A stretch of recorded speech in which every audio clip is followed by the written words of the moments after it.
Assalamu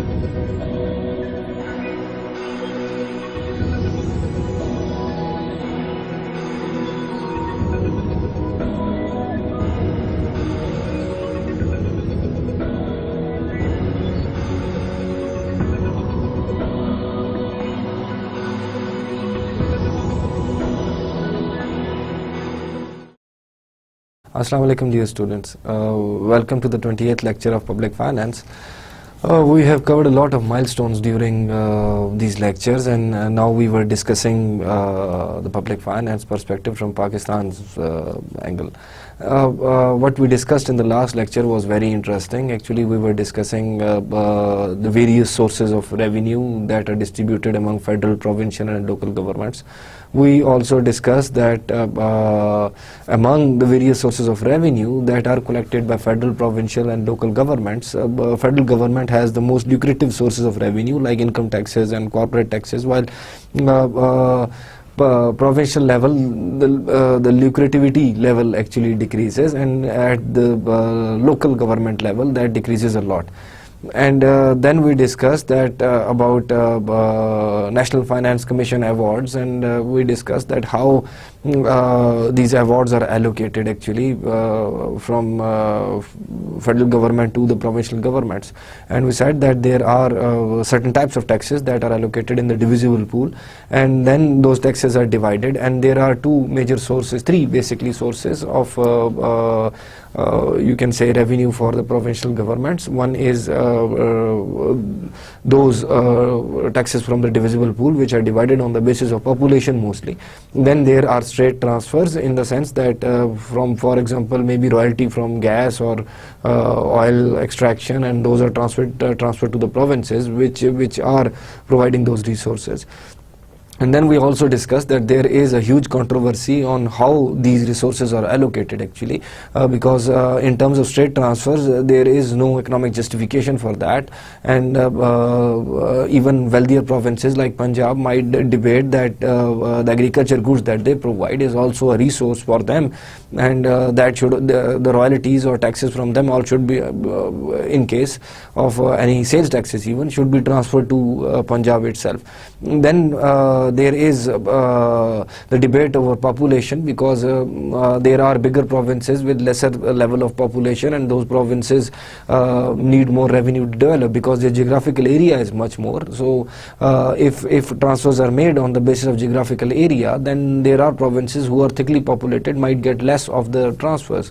So there was a lot of debate on that, and we discussed all that, and then we turned on to the basic facts of public finance about in terms of Pakistan, and we discussed that specifically the impact of direct and indirect taxes, and we also discussed that within indirect taxes in the start from the historical perspective the major portion was of sales tax, for example, custom duties, and then sales tax now. So we discussed that with so many structural reforms in the country, there should have been more focus on direct taxes rather than the indirect taxes, because indirect taxes used to contribute a major source of revenue for the government. We would also see the current implications and the current discussions and how they have improved, but still direct taxes constitute a less portion of the total revenue as compared to the indirect taxes, and these within the indirect taxes custom duties used to prevail, had a stronger position, while sales tax had a weaker position in as comparatively to custom duties, and then custom duties actually reduced because of structural adjustment programs and opening up of the economy and reduction of tariff and non-tariff barriers. So custom duties were reduced in terms of indirect taxes, and sales tax, which is another consumption tax, also then gained strength in that. So the aim was of this discussion that with development in the country, industrialization and an increase in income levels, the income tax should contribute to be a major part of the total taxation, and within that income tax are either corporate corporate taxes, and then the direct tax should be the major part of the total tax revenue that is collected, while that is not so in the case of Pakistan. And in the end, we discussed a table in which we had a comparative discussion with other countries of similar level, of 2 levels, and we saw that when the country's development level increases and their per capita income increases, major contribution is by the direct taxes rather than the indirect taxes. When in case of Pakistan, it was not the same up till 1998, and then we continued that discussion, and moving on to this 28th lecture, we would be discussing again the basic facts about Pakistan. Now, in order to continue discussing the basic facts, let us introduce 2 important terminologies, the elasticity and buoyancy of tax. Actually, the elasticity coefficient of tax, as it is being displayed on the slide, measures the built-in response of tax revenue to growth in income without any change in the tax rate, or without any change in, for example, the structure of taxation, or with no tax reforms, in fact, no changes in tax administration or anything. So it just measures the change in income in terms of change in tax revenue, and with income increases, how much tax revenue increases actually. So an elasticity coefficient of 1 would mean that with 1% increase in income, the tax revenue also increases by 1%. So there is also another terminology, buoyancy of coefficient. It measures the total responsiveness in the tax revenue to the growth of income, inclusive of changes in the tax rates, as well as inclusive of all the changes that have been made to the tax administration or collection methodology or any policy changes. So all those would be measured by buoyancy of taxes. Now, the next table shows both in case of Pakistan, and a buoyancy coefficient or elasticity coefficient less than 1 would mean that with 1% increase in income, or 1% increase in, for example, there are mentioned at custom duties, excise duties, sales tax, income tax. So if income tax, let's focus on that, if it is 0.946, the elasticity coefficient from 72, and it is even less in 81 and to 89-90, it is only 0.294, that would mean a 1% increase in income would result into only 0.29% increase in tax revenue, which is a great amount, and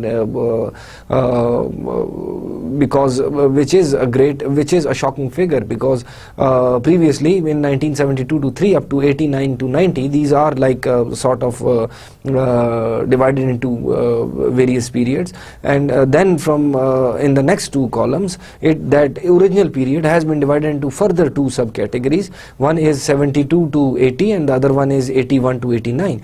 So if you look at 72 to 80 for income tax, it is 1.377 for elasticity and 1.347 for buoyancy. That would mean with a smaller increase in income, there is a larger increase in tax revenue. On the other hand, when you move towards 1981 to 1989, then those coefficients drop to 0.29 and 0.64, and that means a much less response of tax revenue to changes in income, and that is a shocking figure in a sense. And specifically, as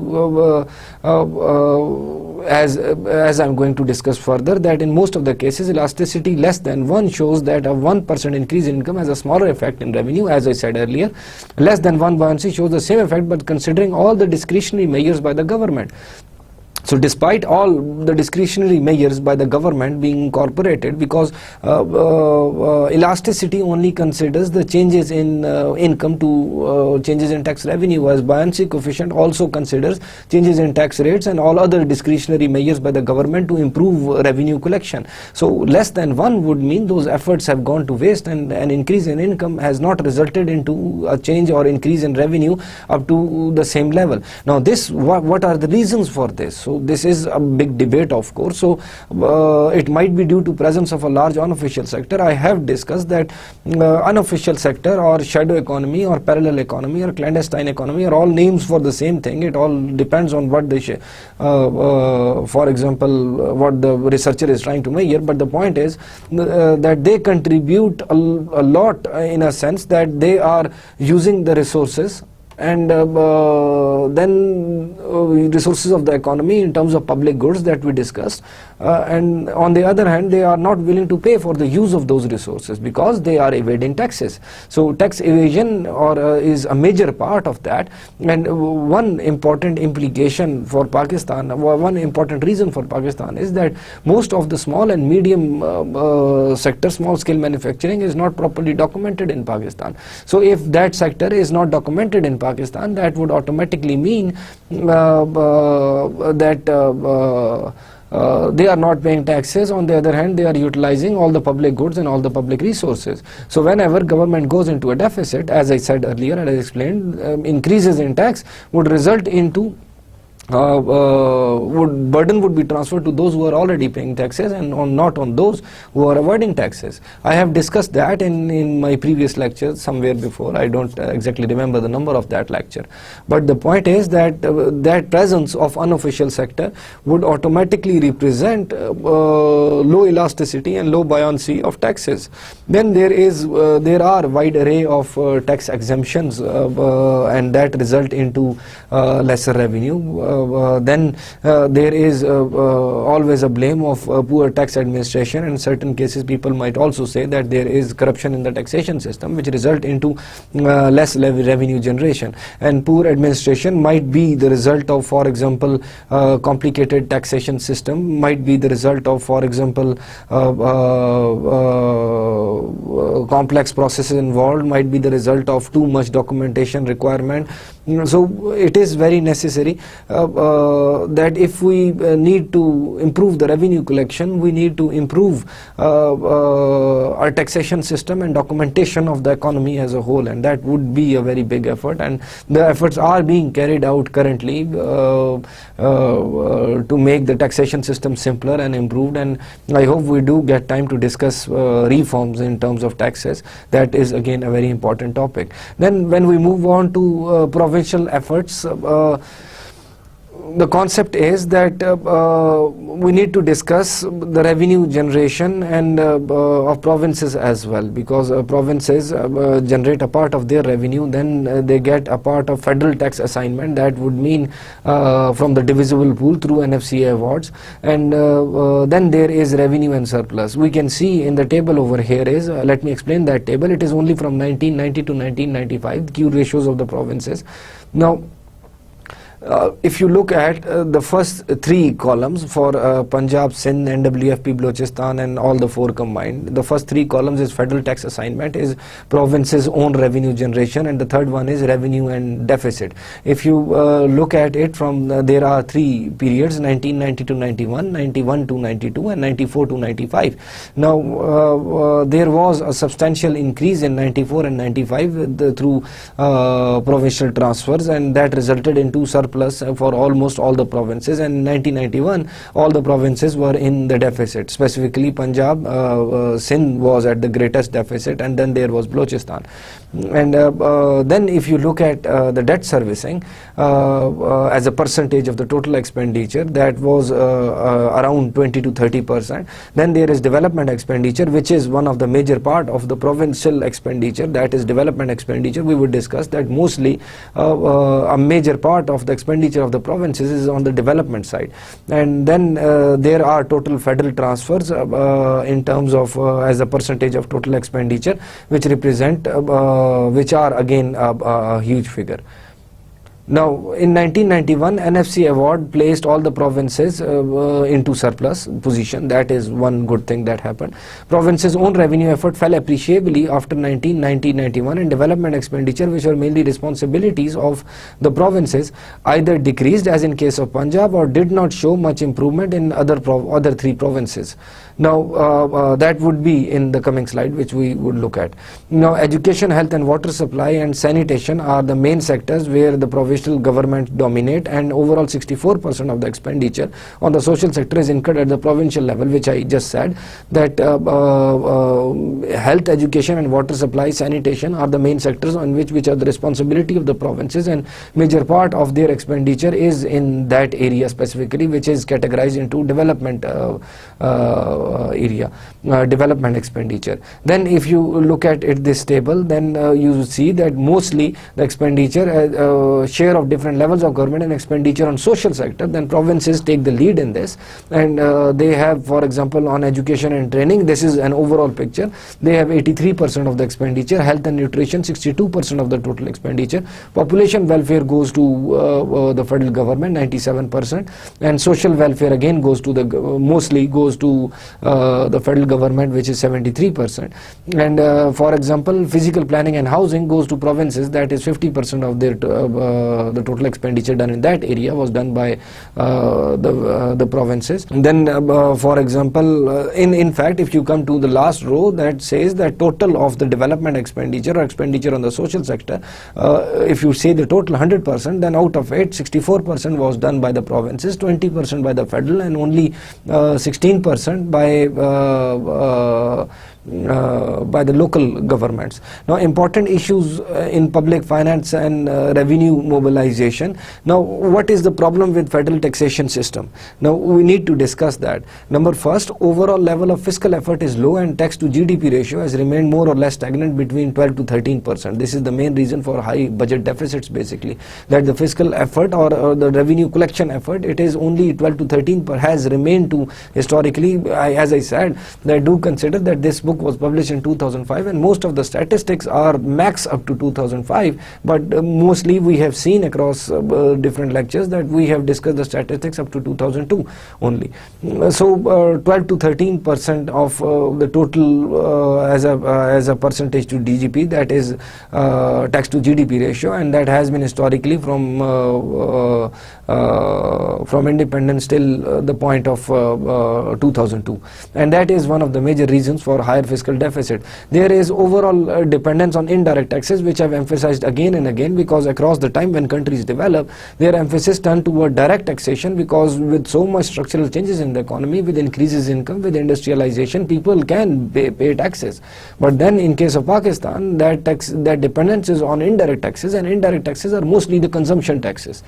So there is over dependence on indirect taxes, which until recently accounted for a share of revenues up to 80%. This has imposed a higher excess burden of taxation. Now, do you see, now this is the application of various concepts that we have discussed. The indirect taxation, the taxes on consumption, results into an excess burden, because if you tax the income, that would result into shifting of the budget line of the individual, and that would be like a lump sum tax, which we discussed few lectures back. That would mean that the budget line would shift inwards, and individual would be willing to choose between products. But then if there is for example tax on a certain good, sales tax may be on basically on consumption of the individual, indirect taxes result into that single product. For example, we discussed the example of gasoline becoming more expensive relatively to the other products. So there is an income effect as well as substitution effect, which results into inefficiency, and that in terms of market equilibrium, we also saw that resulted into excess burden in the economy. Then third, within indirect taxes, there is domination of taxes on international trade, which has promoted inefficiency, distorted the allocation of resources, and encouraged illicit trade. Now, what do we mean by this is that up till specifically up till 1988, the scenario has changed a little bit up till now. The custom duties are basically taxes on the international trade, and those were established during Ayyub's era, for example, during Bhutto's era, during Zia's era. Zia's era was the time when they started to reduce that, but later on it was further reduced. The custom duties were a major part of the government revenue. Why? Because they were protecting the domestic industry from the foreign competition, and they wanted that the industry become self-sustainable till the time we allow competition, but with loan facilities from IMF and World Bank. The point was, it is very ideologically discussed in this book as well, under the headings of structural adjustment programs. Now, before that, even the high taxation or on custom duties and tariff and non-tariff barriers were debated and criticized on various grounds for Pakistan. But that was the practice by most of the developing countries. Then Pakistan kept following those, but basically criticized by IMF and World Bank and all the international agencies. But then when you get a loan or credit facility from them, and they are now, they need to ensure the return of those credit payments, that would mean that now they can dictate their terms. Before they could just criticize, but now they could dictate their terms. So they reduced the level of, for example, custom duties and tariffs and non-tariff barriers on the economy, and that reduced the revenue. That is very true, that once you protect the economy, that results into, for example, distort the allocation of resources. How?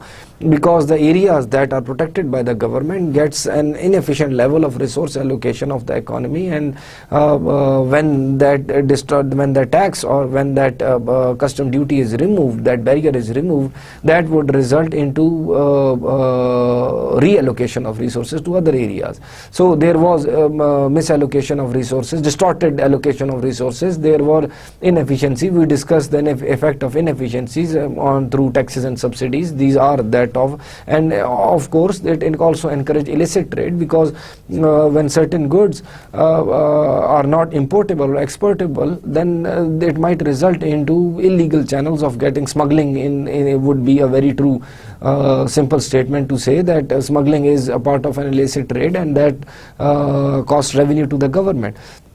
Now let me put that scenario in terms of the distorted allocation of resources and inefficiency. Let me give you an example. For example, during Ayyub's era, they planned, the ideology was that we should develop industry which utilizes the resources that we domestically produce. So we do not need to import them. So what they did was, the plan was to start a sort of textile industry, for example. So if you want to establish the textile industry, the basic raw material or input is from agriculture. So what happened was that in order to install, just textile industry is just one of the examples. So when they wanted to establish the textile industry, they wanted to make it, they wanted to ensure that the raw material is not exported. So they placed high export prices on agriculture exports, for example cotton, and they placed barriers in terms of quotas, in terms of maybe export duties or customs, and then on the other hand they ensured that the industry for textile got that raw material at cheaper rates, and further they got capital goods to start that industry at a cheaper rate. So there was, and plus there was there can be higher taxes on import of for example textile goods, so that their domestically produced goods are cheaper to the consumers. So that distorted efficiency in a sense, that now since the industry is protected, they don't bother about the cost reduction. They get cheaper resources in terms of capital goods, and they get cheaper raw material, for example, in terms of agriculture goods, and they produce at the prices which might not be efficient, because the export prices, there is no competition, and the imported goods are expensive. So that would cause an inefficiency. Secondly, it would also cause inefficiency in terms of agriculture goods, because those goods cannot be exported even if they get a higher price from the market. Because of government barriers, they cannot export that. And then there is an inefficiency in terms of resource allocation in terms of capital good industry, because that was never established in those time periods. And most of the economists say that one of the reasons why capital good industry was not established in the country in those times, because capital was very cheaply available, so everybody imported rather than producing it domestically. domestically, so capital goods were very cheaper. So all of this caused an inefficiency, distorted allocation of resources, and of course encouraged illicit trade. The effective tax basis of most taxes is narrow due to wide-ranging exemption and concessions and rampant tax evasion. That is the reason why most tax bases are narrow, basically. Fifth one, that is easy. Then fifth one is tax administration is characterized by primitive and outmoded procedures, complex laws, considerable arbitrariness and discretion. So the common perception is one of the high levels of corruption and inefficiency, also one of the part of about tax administration.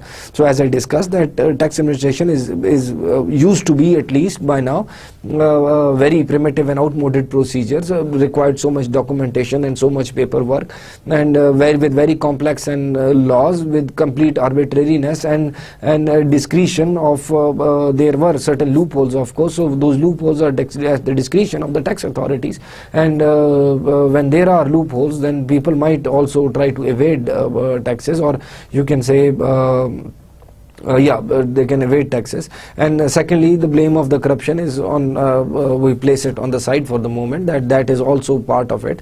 Why the tax collection, tax to GDP ratio has been very low in Pakistan. Then there were World Bank's recommendation prior to commencement of the structural adjustment program. If you do not know about structural adjustment programs, which I have been mentioning again and again, structural adjustment programs were certain steps that World Bank and IMF asked Pakistan to ensure in the economy. Those included, for example, reforms in taxation. Those included reforms in government's methodology of taxes and subsidies, giving subsidies, and those included, for example, in terms of monetary policy and fiscal policy also as a whole. So those structural, in terms of, for example, trade with other countries, they asked to remove tariff and non-tariff barriers as a whole, to reform whole of the economy on their perspective, so that they can ensure the return of the loan that they have provided. So structural adjustment programs were implemented from 1988 onwards. Then they, before the commencement of structural adjustment programs, they proposed to Pakistan about, they said that there is low income elasticity, which we just discussed. Because of narrow tax base, they should expand the tax base, and agri income was proposed for taxation, which is very debatable issue time and again, has been raised at various levels in Pakistan, where agriculture income should be taxed or should not be taxed. General consumption tax, VAT, as an extension of sales tax, value added tax should be in the place of sales tax, which doesn't differentiate between imported and local goods specifically, so that proper competition can be ensured in the economy. Also in views of the most of the economists, these are not proposed by the central bank. I mean, they might be proposed in their reports, but specifically not. I would like to also highlight them. Proper documentation of the economy is very necessary, because proper documentation of the economy would also include the small scale manufacturing sector, as well as to cover tax evasion, to cover tax avoidance, and all those factors. Then removing unnecessary exemptions, those would be unnecessary exemptions result into lesser tax revenue. In historically, during Ayoub's era and in many eras, there were export, for example, general licensing schemes and so many schemes for exporters and importers of certain goods. They got tax exemptions, and they got exemptions out of custom duties and tariff barriers, and well, those are these tax assumptions result into inefficiency and lesser revenue. Then there is requirement of reform of tax administration. If we have time, we would also discuss what reforms have taken place, and currently the system of Federal Board of Revenue is almost online, and it is digitalized, and you can fill up, for example, e-tax return. You go online and just get a number, and the reform is under process right now. Then there is a debate over vested interest and the taxation structure. Taxation structure needs to be seen in the context of different interest groups in which are active in the economy. The failure of the government to broaden the base of direct taxes by reducing tax expenditure leads to identification of a number of factors which mitigate against success to reform initiatives. Now, why these reform initiatives are being resisted in the economy? There are certain reasons for that. The foremost is lack of commitment to reform by agents of the state, arising from perception that reform may damage vital national interests like food production, savings, exports, etc. Then there is a state capture by special interest groups like the traditional feudal elite, bureaucracy and emerging corporate business interest, and that might be one of the reasons why there are tax exemptions in certain areas, why all of a sudden there is an announcement that cars can be imported free of any, for example, paying any duty and into the country, and there is again a huge political debate on that.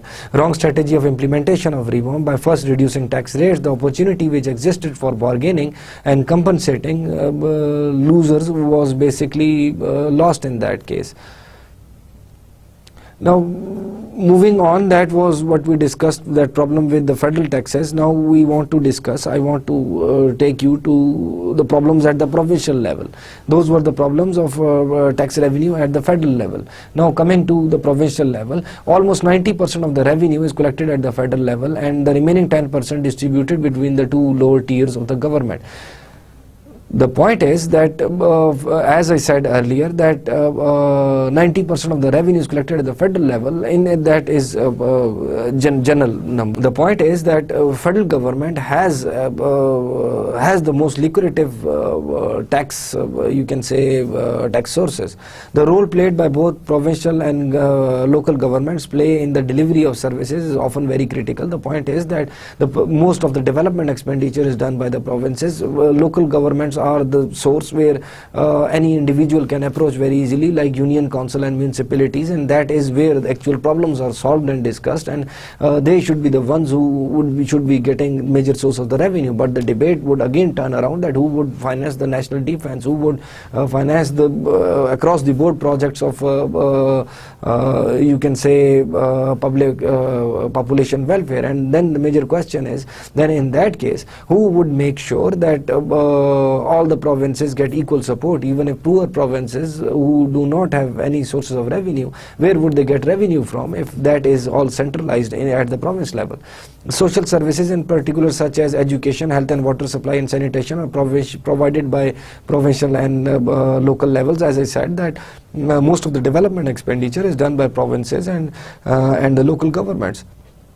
So if you do not distribute the revenue to the lower tiers of the government, and 90% is kept by the federal government, then what they would do? But on the other hand, if you let the provinces deal with all the revenue, then what would the poor provinces do? These are very debatable and very complicated topics, and that is why, as I said, that at NFC awards, the solution is always reached when all of the provinces agree to that. Even if one province is against a resolution, that is never passed. It is basically based on the unanimous agreement which we discussed earlier, and there is in terms of unanimous agreement, there is no agreement, and even every single individual has a veto power. Now, what are the problems with at the provincial resource mobilization? Limited scope of resource mobilization, as the large and lucrative taxes such as import duties, income, corporate taxes, excise taxes and sales taxes are with the federal. These are the main sources of the revenue. The Islamization process has caused loss of revenue from provincial exercises, entertainment tax and land revenue. Then provincial governments have not been able to exploit the agriculture income tax, tax on value added in the service sector and capital gains on immovable properties. The elasticity of provincial taxes is low, which means low growth in the tax revenue. Incentive environment prevalent in the country because provinces have access to debt financing from the federal government. They have access to loans, and there are ad hoc allocations, you can say deficit grants by the federal. So there is no incentive for there is no push towards for you can say provinces to move towards revenue collection. Then there is, of course, poor tax administration, which is part of it. So if you look at it, this is a table of compound growth rate in tax revenue by the provinces from 1991 to 1994 to 95 in percentage. You can see over here is that in most of the cases there is a positive growth, but then there is very less growth in NWFP. If you look at the statistics of NWFP, apart from the stamp duty, urban immovable tax on transfer of property is very low, land revenue is only 3.9%, tax on professions, trades and callings is zero. It has had no growth at all, and there is negative growth on cotton fees in, for example, Punjab. There is electricity duty which is negative in terms of Punjab. Sindh has collected as growth rate of 80.7% of tax revenue from electricity duty. So there is, you can say that the effort by provinces has, although they are the main benefit providers to the citizens, but they are not that much better at collecting the revenue as they should have been.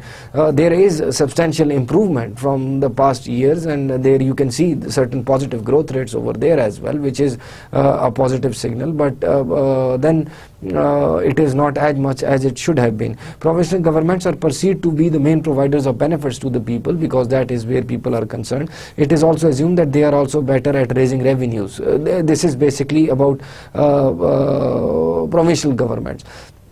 Now we have started to discuss the resource mobilization at the local government. Now, however, the surprising evidence is that local governments in earlier and now defunct system, especially in large cities, have been successful in increasing their contribution to total revenue, and there have been an improvement in resource mobilization in efforts of the local governments. Now, we would discuss the matter of local governments because in 2002, when Musharraf introduced, President Musharraf introduced the local government system of Nazim and Naib Nazims, which was around 2010. It was changed to now there are district coordinating officers who are heads of the Nazim, and during that phase there was a huge debate because with National Reconstruction Bureau that why Nazims are not being given the authority, and now on the other hand, the local governments are perceived to be the main providers of resources, to provider of services to the individual. That is where, as I said, that is where the individual approaches first. But then there are efforts by local governments to raise revenues, and they can be very conducive efforts from them. There can be very substantial efforts by them, but only if you give them the authority. But then the authority is not distributed between provincial and local governments. That is not properly delegated to local governments, and if you look at this, then even the federal does not delegate proper authority properly to the provinces as well.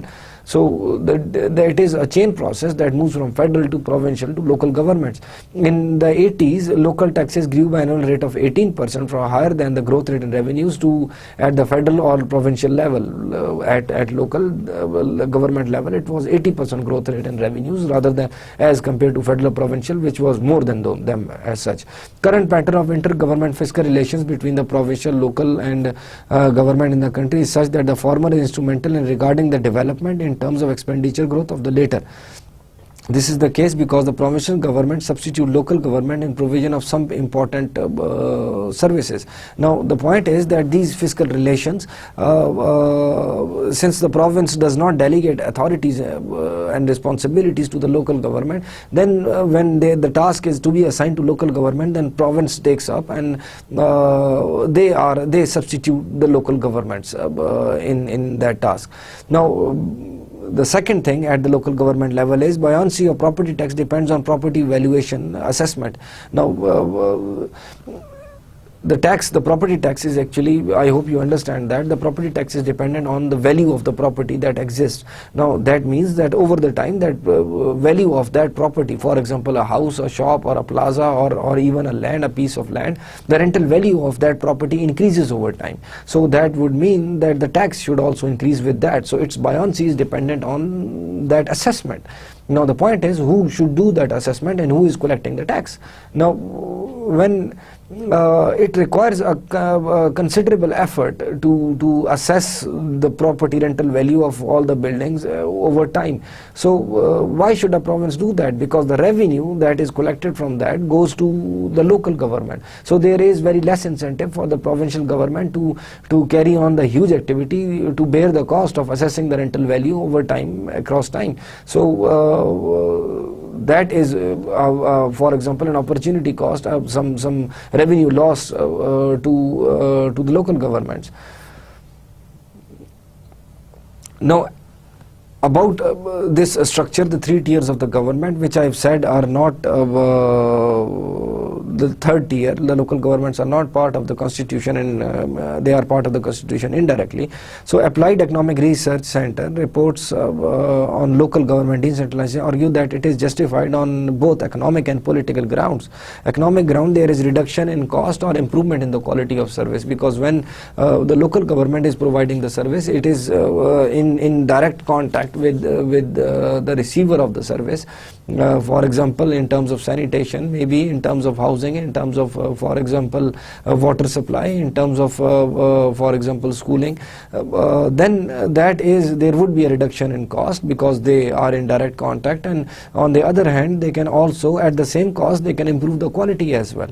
Then on the political grounds, there is sense of participation at the grassroots level, because when people are involved, then they would be taking part efficiently, and local representatives in that area have better knowledge of the whole facility, of the whole area. So local representatives who were like selected as Nazims and Naib Nazims, they had the actual situation, grasp of the situation, that what are the problems of my area, and those would be that would be the optimal level of for example optimal level of selection, and that would be the political outcome. In that sense, would be better efficiency, because that individual would be more in touch with the problems existing in that area.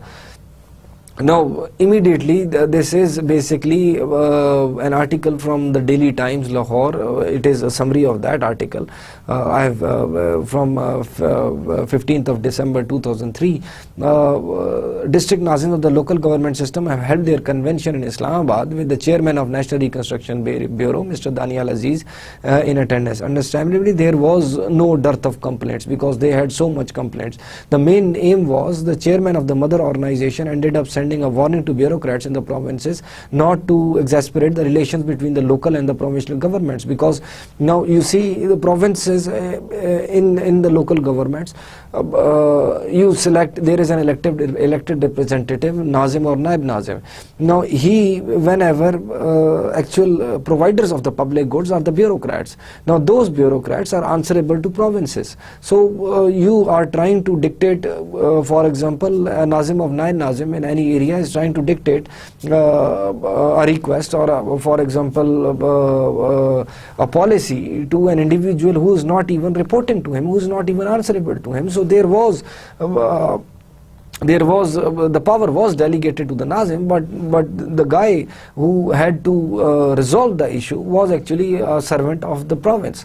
So there was immediate problem over here, and he said that the provinces were reluctant to allow devolution of power to elected local bodies because the center had not devolved enough power to the provinces. The point which I discussed before, that since the federal has not given power to the provinces, so the provinces are reluctant to give power to the local bodies.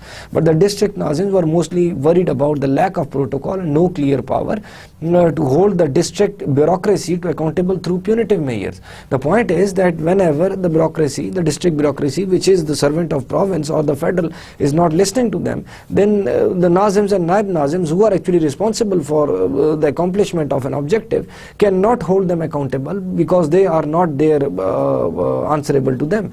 So it was obvious that not all the rules of business were in place for the smooth working of new local government system, and that is why, as I said, in 2010 the district coordinating officer, who were bureaucrats, who were made executive heads of the local governments rather than the Nazims and Naib Nazims, who were elected officials. Because of this point number 2 mentioned on this slide, who were mostly worried about the lack of protocol and no clear power, and they could not hold the bureaucracy responsible for the actions that they do, because the bureaucracy policy was not answerable to them. So this is again a debate over here and a complex issue.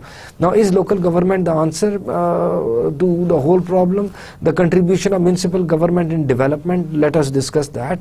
The overall analysis of municipal, urban, local governments regarding the provision of services in the old system prior to 2000 suggests a number of conclusions. Almost all councils in the large urban centers more or less restricted their role exclusively to the performance of some very compulsory tasks, because the budget allocation and the responsibility is delegated, and the point, as I mentioned earlier, that bureaucracy being answerable to them is they could only restrict themselves to only compulsory tasks. In small towns and cities, the financial and institutional capabilities of councils restricted even to perform those essential tasks, leave alone the optional nature tasks. Urban local governments were specified a large and varied number of tasks and functions which they had to perform, and some of which they may themselves have chosen to perform. Now, the scope of statutes regarding the provision of services and facilities was broad enough to encourage major projects in the social sector which could have benefits underprivileged and vulnerable groups, especially women and children. There was a huge potential in the local governments in terms of the development project, because as I said, that those Nazims and Naib Nazims were elected officials of their area, and they were the people out of that region, and they exactly knew the problems of that region. They exactly knew the problem of the poverty, the problem of sanitation, the problem of water supply, the problems of education, or with the issues with the local school, or issues with the local police station or the fire system. They knew each and every problem or intricacy involved, and then they had solutions with them. But who would let them apply those solutions? Who would provide them with enough budget to apply those solutions? Because the point is that their revenue generation is only limited up to a very small scale. And secondly, who would delegate the powers, because the bureaucrats are reporting to the provinces or federal and not reporting to them, and so who would actually apply those solutions that they have? So in the previous slide and in this slide, what I'm trying to highlight is that local governments had a very strong level of capability which could have been utilized and which was not utilized, and because there was no delegation and of powers, only the responsibilities. And in larger cities, for example in metropolitan cities like Karachi and Lahore and various other big cities, the local governments were also faced with other corporations, like for example electricity supply companies and other corporations, like you can say like corporations like development authorities, Rawalpindi Development Authority, or certain other development, or for example Lahore Development Authority. These are specialized institutions or organizations, corporations for sanitation and water supply. Now, these were not under the control of the local governments the way they should have been. They were under the control of the provinces. So the whole delegation of power issue was very complex, and the local governments in the smaller areas never had enough revenue even to take up the optional, even up to take up the basic functions, while local governments in bigger cities had at least enough revenue to take up basic functions. Their aims, for example, which is mentioned in this slide, perform some which they themselves had chosen for themselves, large and varied number of tasks and functions. But the point was, where was the revenue and where was the delegation of powers? And almost all major areas were covered in the statutes, and very few more could have been added. Technically, provincial governments could delegate further responsibility to local governments as they deem it, but constraints were financial, administrative. Financial in a sense that there was not enough revenue allocated, as I said earlier, that under the slide, that was it our local government the solution? In my view, at least, let me give you my humble view, is that decentralization and empowerment is the only ideal solution in which every single individual would have access to representative of the government in terms of local government establishment to resolve his domestic issues, because it is very difficult to approach the provincial or even federal government for resolving issues. So most of the functions and most of the financial powers may be delegated to lower levels of government, with of course transparency in the system, as well as you would see that later on when things improve, people would be much easier to you can say hold responsible those individuals who do not perform well during their tenure, and they would be willing to elect other individuals. So that would create a process, through rigorous process of you can say change in government, that would result into improvement in the efficiency. But then with certain financial and administrative constraints, the administrative constraints in a sense that large corporations under provinces, which I discussed earlier, and financial constraints, very low level of revenue allocated to local governments, these things are not won't be possible. Then it seems quite clear that existing structure of government of Pakistan does still not permit any meaningful role to third tier of the government, the most important in my view, because that tier is the one which is in direct contact with the population whose problems are to be resolved. Local governments, with the exception of a few large city district governments, has been reduced to an institution that pays recurring costs incurred by schemes often developed by other levels of the government, because schemes would mean that various taxes and various plans developed by provinces or federal, which are being implemented at the local level, and they are only collecting cost and bearing the recurring expenditure. Furthermore, most if not all local governments face severe financial constraints and not even in a position to pay the salaries of their employees. So that is again the same thing, that there are severe financial constraints that they are facing. It would also be fair to say that local governments are not solely responsible for the dire straits that they are in, unless provincial and national governments practice better governance at all levels of hierarchical structure. The status quo is unlikely to be changed. So local governments are not solely responsible for, they might be held responsible for what is happening, but they are not the only responsible, because the provincial and federal government practice better governance at all levels, at their levels as well, and there is no you can say there is no trespassing in the others areas or others responsibilities and functions. Then it would be a much better scenario. Local governments are ineffective not so much due to their own faults, but due to the way they have been treated by higher echelons of the government, because there have been no financial and administrative powers being allocated to them, and that is why. And secondly, as I said, that around in 2010 the local government system established by General Musharraf, President Musharraf, was changed into sort of a bureaucratic system, in which the district coordinating officer, who was a bureaucrat, was allocated as head of the local government. For local government to work more effectively, higher tiers of the government must have more confidence in them and must relinquish effective control. Now, moving on, we have discussed through basic facts, we have discussed the effect of the various three tiers of governments, the responsibilities that the three tiers have, the expenditures the three tiers of the government can do, and the revenue sources of the three tiers of the government, and then the problem with the resource mobilization, that would mean the problem with the taxation or revenue collection mechanisms in the three tiers. We also discussed the federal governments, and then the provincial governments, and then the local governments as well. Now, we are coming to the end of this lecture. I guess we have only 15-20 minutes left, so we would be discussing this topic again, the problem of public debt and fiscal deficit, but let me give you a preliminary introduction to it. If one single factor were to be identified on which the entire structural adjustment programs of 1988 to 2004 were based, it would have to be the fiscal deficit, because the aim of IMF and World Bank and the whole channel of their efforts was focused on the fiscal deficits. We would discuss very interesting comments of various economists on fiscal deficits, whether they should be there or they should not be there, and then we would also discuss in the next lectures the context of Pakistan, that whether fiscal deficits have caused such burden on the economy as the IMF and World Bank have portrayed. We would discuss that when it would come. Now, the reduction of adjustment programs and most other measures seem to revolve around this objective.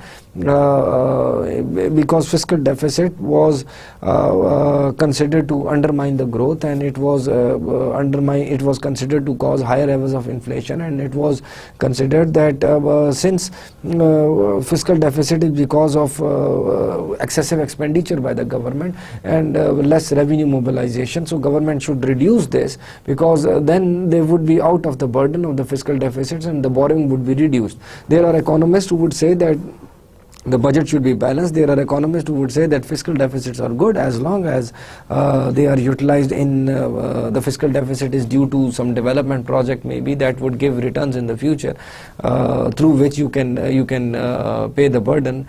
We actually discussed that in terms of various scenarios, that how governments finance their expenditure. There can be deficit financing, there can be inflationary finance, there can be through taxation. We discussed the Ricardian equivalence theorem, in which we said that because there are deficits currently, so because the deficits might result into lower credit in the economy and less savings, and because government would borrow from the economy, and there would be a crowding out of scenario, crowding out of private sector. That would mean private sector does not have enough resources to borrow, and government would have all the resources. And we also discussed that there is an opportunity cost of those resources. You see, everything is coming down together in this debate when we are discussing Pakistan, because we also discussed that with fiscal deficits there is a Ricardian equivalence. Ricardian equivalence states that there would be no effect of the fiscal deficit, because when there is a fiscal deficit, people would automatically save more, because they would know that government would tax to meet that deficit, so the interest rate won't change in the economy.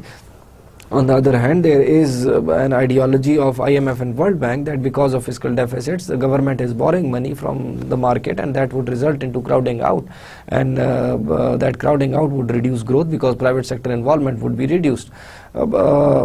So basically, their whole objective revolved around reducing the fiscal deficit of Pakistan, and that is why they started to improve the capability of the economy through, for example, through bringing in more competition, for example, by removal of tariff and non-tariff barriers, or reduction of tariff barriers and removal of non-tariff barriers, and then their aim was through, for example, removing inefficiencies due to subsidies by the government, providing more competition to the producers, improving the resource mobilization efforts by federal, provinces and local governments. So those were the aims of IMF and World Bank, and the main objective was to reduce the fiscal deficit, because they consider that high fiscal deficit will ultimately undermine growth and inflation objectives and put pressure on imports, worsening the current account position also, deficit position also. Now, these are the figures of Pakistan from 1980 to 2001 and 2. Debt outstanding from 1980 to 2002. Total debt, for example, this is domestic debt in as a percentage of GDP, is represented in the last row of the upper column, which has increased from 22.9% of the GDP to 48.4%, which is almost 50%, half of the total GDP in 2001 and 2, and that is a big increase. And just consider, with that amount of increase, there would be a huge amount of, for example, debt servicing later on, which we have seen that there was interest payments, and defense expenditure constituted almost 50% of the total government expenditure. Now then, there is domestic debt outstanding at the end of period 1980 to 2002. There are three types of debts mentioned over here. There is permanent debt, there is floating debt, and there is unfunded debt. The permanent debt is basically the long-term debt, the floating debt is medium-term debt, and unfunded debt is the short-term debt. Permanent debt is basically when the government enters into a contract for maybe ranging from 10 to 15 to 20 years of that. And then there is floating debt. Floating debt is basically from Floating debt is basically the short-term borrowing, sort of working capital requirement in order to meet the requirement working capital. Those are from commercial banks, mostly a credit line from the commercial banks, and short-term borrowing that can be, for example, that includes cash credit by commercial banks to the government for its working capital needs, and it is constituted of ad hoc and regular treasury bills held by the state bank. Then there is unfunded debt, which is basically the medium term debt. It is through the voluntary savings and voluntary saving schemes aimed at the general public. Now if you look at the statistics, then you would see that unfunded debt has increased a lot from 21% to 45%. The floating debt, for example, which is the short term debt to meet the working capital requirement, that has reduced from 50% to 31%. Now we would discuss these implications in coming slides or in coming lectures. And the permanent debt has is around 23.7% of the total debt, and which is still 23.2% of the total debt. Then as I said earlier, I didn't remember that I had this slide with me. As I said that with that amount of increasing domestic and foreign debt, there is bound to be an increase in debt servicing requirements, which is interest payment and repayment of debt. Now if you see interest on domestic federal debt, that is from 1983 to 2002, it has increased from 2% of GDP to 5.2% of the GDP, while interest on foreign debt has increased from 1.2% of the GDP to 1.7% of the GDP in 2001 and 2. And repayment of foreign debt is again 2.1 to 4.5%. So total debt servicing by the government has increased from 4.4% of the GDP in 83 up to 11.9% of the GDP in 2001 and 2, which is a shocking figure. I guess we are out of time to move on in this lecture. So what we would do is we would summarize today's lecture, and then we would call it a day, and continue discussing the debts and deficits later on. Now we started with the concept of elasticity coefficient and the buoyancy coefficient. Elasticity coefficient is a tax measure that is built in response of tax revenue to growth in income without any change in tax rates. But then the buoyancy coefficient considers the responsiveness of tax revenue to growth in income inclusive of all changes in the tax rates and all the discretionary measures by the government. Now the table over here is, if you focus on elasticity and buoyancy, there are on the last two columns from 72 to 80 and 81 to 89, 10-year periods. There is elasticity and buoyancy of major taxes. If you focus on certain taxes, for example income tax, that specifically says that in the first in 70s decade, 72 to 80, it was 1.37 and 1.34 for elasticity and buoyancy, and that has reduced to 0.29 and 0.64. 0.64 represents all the administrative and discretionary measures by the government to improve the tax collection, and even the tax change in tax rates, even then it is only 0.64, which is a shocking figure. And excise duties is only 0.5 to 0.53, which has reduced from 1.14 to 0.5, and so is in case of specifically for example, in fact the total tax elasticity and buoyancy has reduced from 1.04 elasticity to 0.08 and 1.2 to 0.9 now.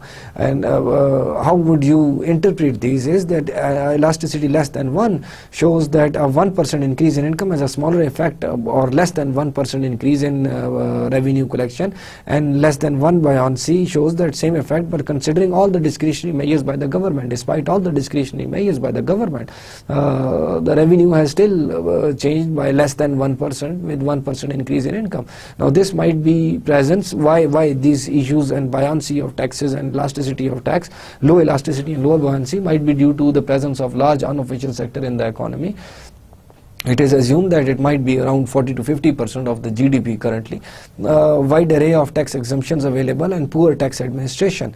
Now, with this debate and facts about public finance in Pakistan, we moved on to the provincial efforts, where we discussed that 1991 NFC awards placed provinces into a surplus position.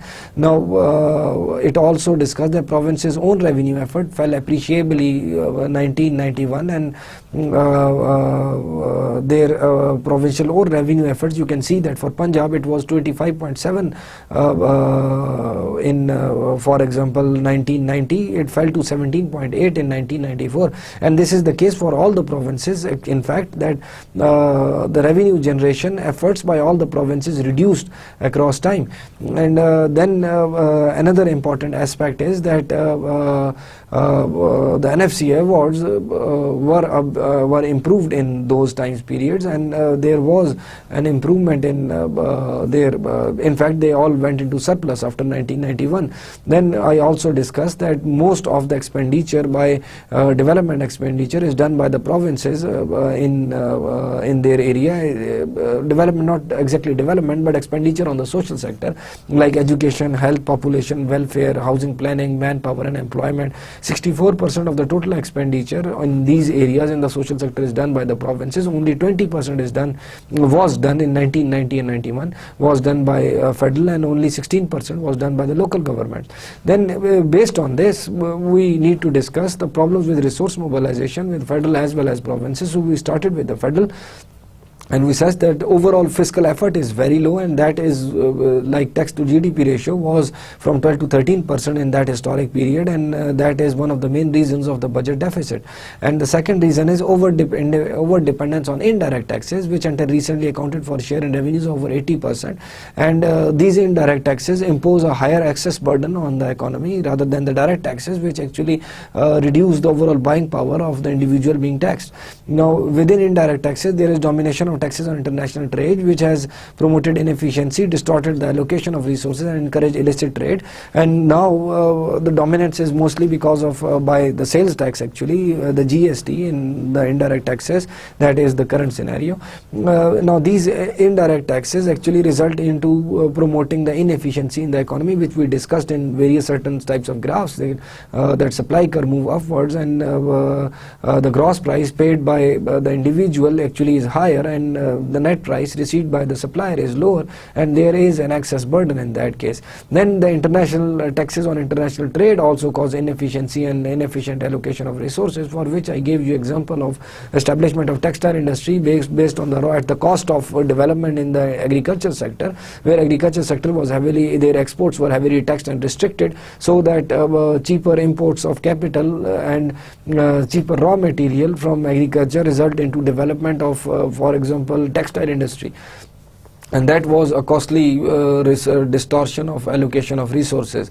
The effective tax base of most taxes is narrow. That is the fourth issue. And the fifth issue is tax administration is characterized by primitive and outmoded procedures. They have improved, there have been reforms, and the taxation mechanism has improved, but still there is a considerable amount of room for improvement over there.